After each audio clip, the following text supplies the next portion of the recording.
Lagi bersama saya Muhammad Al-Fatih Ihsan di video kali ini ya teman-teman ya. Di episode ke 22 Mina no Nihongo 22 ya. Kita masih belajar di Mina 1 di bab 22. Nah, kali ini kita akan mempelajari tentang anak kalimat teman-teman. Nah, apa itu anak kalimat? Nah, anak kalimat itu ya pokoknya kita akan cari tahu di sini. Nah, tanpa basa-basi lagi, langsung saja kita ke materi yang pertama teman-teman. Langsung. Nice. Oke. Apa sih itu anak kalimat? Nah teman-teman, dalam bahasa Indonesia itu juga ada ya teman-teman ya. Kayak misalnya kayak apa ya? Misalnya kepemilikan itu kan kayak rumah di sini ada rumah Miller. Nah berarti anak kalimatnya rumah yang ditinggali Miller. Nah itu teman-teman, jadi begitu caranya. Misalnya minuman punya Miller, nah minuman yang diminum sama Miller. Nah itu gitu teman-teman. Nah kita langsung aja ke nomor 1. Aduh maaf teman-teman guys ya, serak sedikit. Nah anak kalimat, materi 1 anak kalimat. Pada pelajaran 2 dan pelajaran 8 telah dipelajari cara untuk menerangkan kata benda. Nah, kan kalau di pelajaran sebelumnya ya, seperti bab 2, bab 8. Nah, di situ mirasang no uchi ya. Itu artinya rumahnya saudara Miller, pakai partikel no teman-teman ya. Rumah saudara Miller, kepemilikan mirasang no uchi. Habis itu di sini juga ada atarashi uchi, rumah yang baru, kata sifat nih teman-teman. Atarashi uchi. Habis itu ada kirena uchi, kata sifat juga, kata sifat bentuk na ya. Kirena uchi, atarashi uchi. Kalau atarashi bentuk i ya. Habis itu langsung kita sikat aja lah ya. Nih di sini yang pertama itu kata kerja, kata sifat, dan kata benda yang terdapat di dalam anak kalimat adalah bentuk biasa.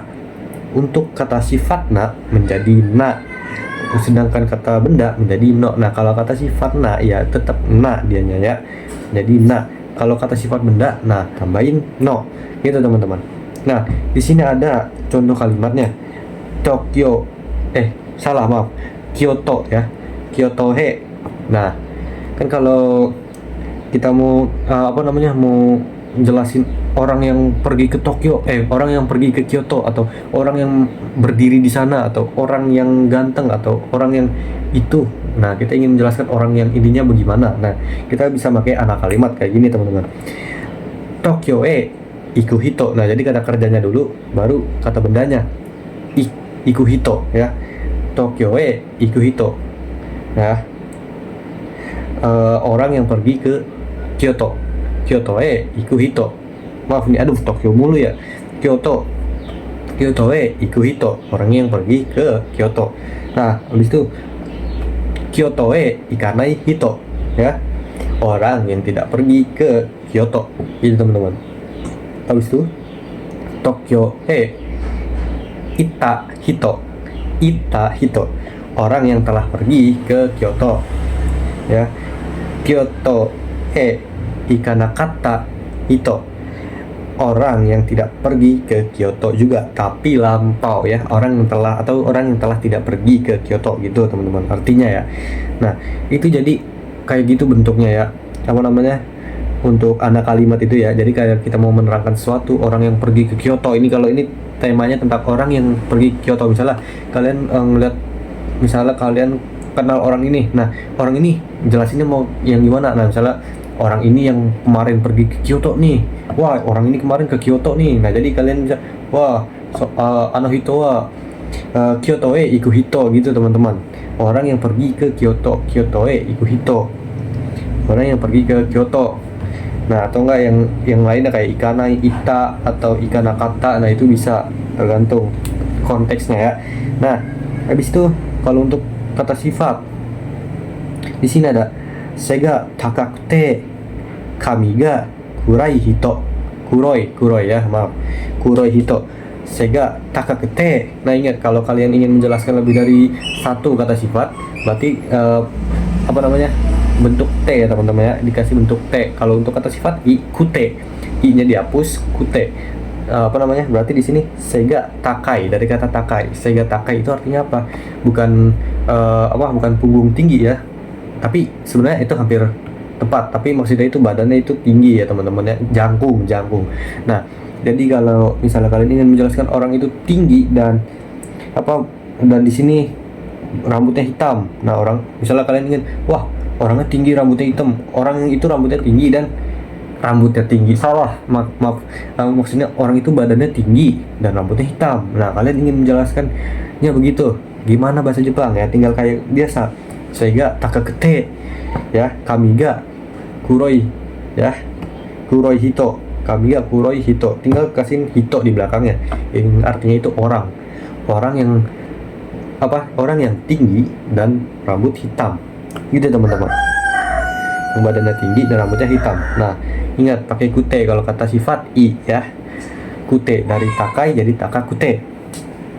Habis itu yang kata sifat na. Nah, kalau kata sifat na ingat d ya, dia kalau misalnya dua, kalian ingin menjelaskan lebih dari satu ya, misalnya dia orangnya ini dan ini, berarti pakai kata sifat sama.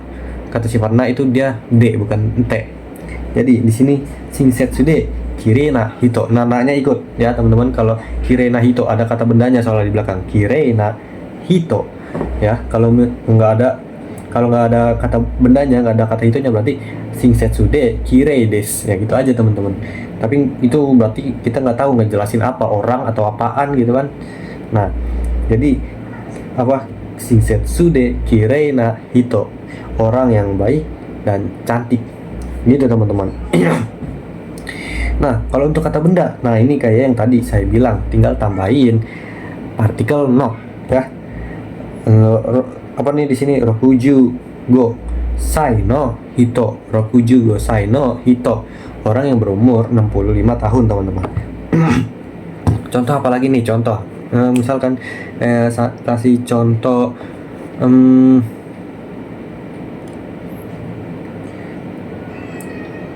ini apa namanya, ramen o tabeta hito. Nah, orang yang makan ramen, ramen o tabeta hito. Nah, gitu contohnya. Kalau enggak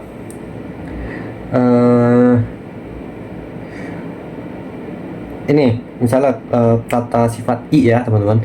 Kalau kata sifat ini i itu misalnya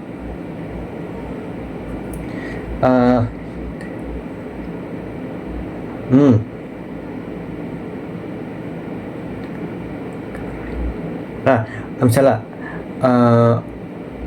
atsukute ya, karai tabemono, atsukute karai tabemono ya, makanan yang panas dan pedas. Atsukute karai tabemono ya teman-teman, tabemono tuh kata bendanya di belakang. Nah, habis itu misalnya kata sifat na ya, gitu aja kayak tadi. Nah, tambahin d sama na-nya di belakang. Misalnya apa ya, nih misalnya kire de hansamuna sensei, kire de hansamuna sensei ya, guru yang apa namanya, guru yang cantik. Maaf, kok cantik, udah cantik ini ya, salah teman-teman, nggak bisa gitu ya teman-teman, itu udah berlawanan, maaf teman-teman. Jadi kayak misalnya yang lain aja dah, kayak misalnya ini aja, Benride ya, Benride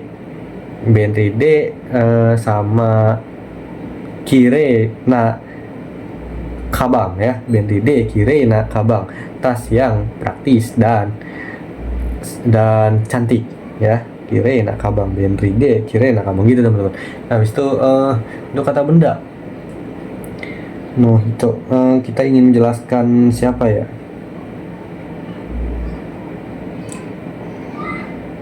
Ya, kalau kata benda mah banyak lah ya teman-teman ya. Nah, kalian tinggal tambahin no aja, terus konteksnya apa, saya juga bingung ini kalau mau disuruh mikir ya kan.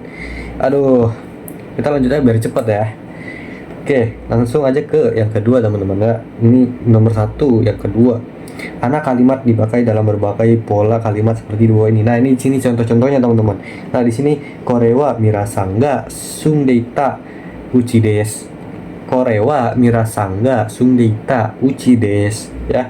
Jadi kita ingin menekankannya itu menggunakan partikel ga sungdei, apa, bukan partikel no ya. Kalau partikel no itu sebenarnya sama kepemilikan. Nah, tapi kalau yang partikelnya ga ini kita ingin menekankan ke si ininya, apa namanya, ke rumahnya ya, bukan ke orangnya yang apa, bukan ke orangnya gitu, kayak ke rumahnya itu. Nah, di rumahnya itu punya siapa. Nah, jadi itu kita pakai ga. Korewa mirasanga. Nah, korewa mirasanga sungdeita uchi desu. Nah, ini adalah rumah yang dihuni saudara Miller gitu teman-teman. Habis itu nomor 2-nya, contoh ketiganya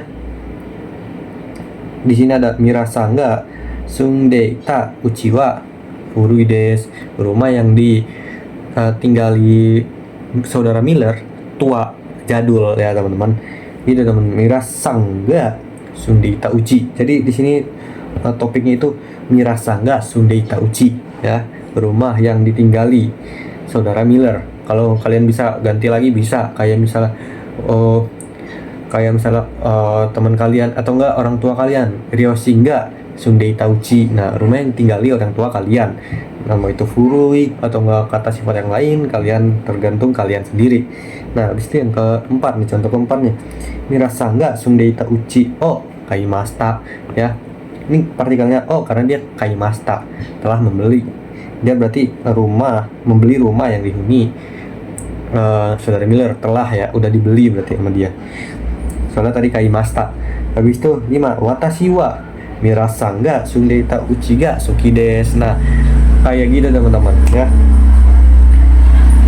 Saya suka rumah yang ditinggalin sama saudara Miller. Nah, itu contohnya, kalian bisa baca lagi aja.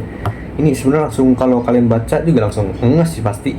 Kalau nggak tahu ya nggak apa-apa, tanya-tanya lagi aja, biar nanti kita kasih tahu teman-teman. Nah, ini dicatat aja teman-teman biar apa. Nah, langsung aja kita ke yang ketiga dari nomor 1. Subjek dalam anak kalimat ditunjukkan dengan partikel ga. Nah, ini yang seperti saya bilangin tadi. Di sini subjeknya itu rumahnya si ini, rumahnya si Miller ya, atau enggak siapa yang apa namanya ya, jadi objeknya punya si inilah. Nah, di sini ada korewa mirasanga sukuta keki desu. Nah, sukuta keki, jadi kata kerjanya dulu teman-teman, baru kata bendanya. Cara buatnya gitu kuncinya, kata kerjanya, kata bendanya. Itu mau kalian sukuru atau sukuta atau apa namanya, syukuran, apa namanya ya, itu teman-teman ya. Mau itu kalian positif, negatif, sukuta, syukurana ya kan, kalian bisa pakai ini ya, pilih tergantung kalian itu ya, yang telah dibuat kah, yang belum dibuat kah, yang ingin dibuat kah, sukutai keki kah atau apa. Nah, itu tergantung ya kalimat, tapi pakai bentuk biasa teman-teman ya, biasa, bukan yang mas atau des ya teman-teman. Nah, jadi kata kerjanya sama kata bendanya. Nah, itu menjadi anak kalimat. Di sini ada sukut takeki desu. Sukut takeki desu artinya kue yang dibuat. Sukut takeki desu. Mirasanga sukut takeki desu. Nah, jadi orangnya dulu siapa? Orangnya dulu siapa yang ngebuatnya? Nah, orangnya Miller. Habis itu sukut takeki desu. Mirasanga sukut takeki desu. Partikel aga ya. Jadi ini adalah kue yang dibuat Miller. Habis itu berikutnya, contoh berikutnya, watashi wa karina sanga kaita ega suki desu. Nah, di sini saya suka lukisan yang dilukis oleh Karina.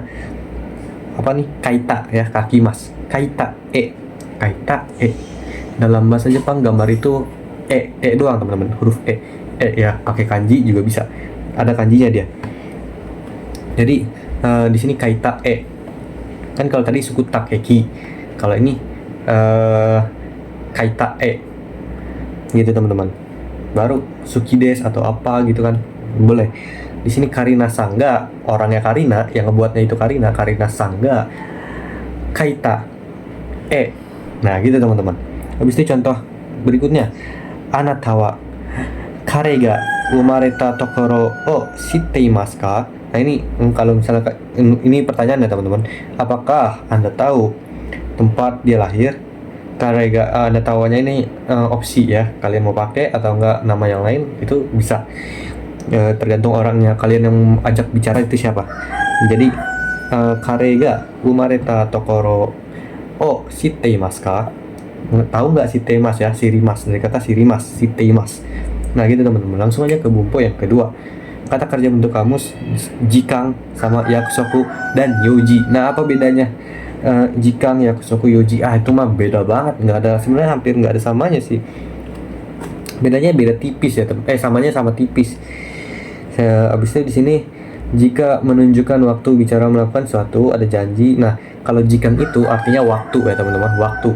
Nah kalau misalnya kalian mau nyebut waktu tidur, waktu makan, waktu main, waktu sholat, waktu belajar, nah itu kalian itu pakai jikang. Kayak misalnya waktu makan taberu jikang, waktu main asobu jikang, waktu belajar benkyo suru jikang. Nah itu benkyo jikang, nggak itu waktu, artinya waktu. Kalau yaksoku itu apa? Nah yaksoku itu janji. Kalian misalnya punya janji, waktu janji ya, kalian itu janji punya temen sama temen lah, janji sama orang tua atau enggak sama apa namanya, sama cewek kalian, cowok kalian ya, atau pokoknya janji sama bos kalian. Nah itu kalian pakai yakusoku. Yakusoku itu artinya janji. Kalau yoji itu urusan teman-teman, urusan atau acara ya, ada urusan atau ada acara. Nah itu dia yoji. Nah di sini contohnya watashi wa asagohan o taberu jikang. Nah waktu makan pagi, asagohan o taberu jikang ga arimaseng atau ga nai boleh. Nah artinya saya tidak ada waktu untuk makan siang. Habis itu contoh berikutnya watashi wa tomodachi to. Nah saya bersama teman saya ya, eiga o miru yakusoku ga arimasu ya, saya dan teman saya ada janji nonton film.